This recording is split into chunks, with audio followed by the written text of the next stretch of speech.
ஒரு மனுஷனுக்கு இறப்பு எப்போ வேணாலும் வரலாம், எந்த நேரத்திலும் வரலாம். ஆனால் அவன் இறந்ததுக்கு அப்புறம் அவனுக்கு இருக்க கடன் சுமையை அவன் குடும்பத்து மேலே திணிக்காம போகிறது தான் அவனோட புத்திசாலிதான். எஸ், இன்னைக்கு நான் பேச போகிறது டேர்ம் லைஃப் இன்சூரன்ஸ்.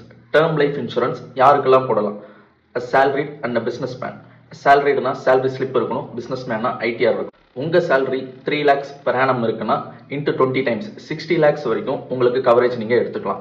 இது எந்தெந்த இதுக்கெல்லாம் கவரேஜ் ஆகும் அப்படின்னா, even an accident to any kind of death நீங்கள் வந்து இந்த டேர்ம் லைஃப் இன்சூரன்ஸ் கவரேஜ் எடுத்துக்கலாம். ஃபியூச்சரில் உங்கள் பேக்கேஜ் இன்க்ரீஸ் ஆக உங்களோட எக்ஸிஸ்டிங் டேர்ம் பிளானோட கவரேஜையும் நீங்கள் இன்க்ரீஸ் பண்ணிக்கிட்டே போகலாம். நான் என் லோனுக்கு நான் இன்சூர் பண்ணியிருக்கேன், எனக்கு ஏன் இந்த டேர்ம் பிளான் அப்படின்னு கேட்டிங்கன்னா, இன்கேஸ் இன்சர்டனிட்டி ஏதாவது ஆகுதுன்னா உங்கள் ரெவென்யூ நம்பி இருக்க அவங்களுக்கு கஷ்டம் தான் ஃபியூச்சரில்.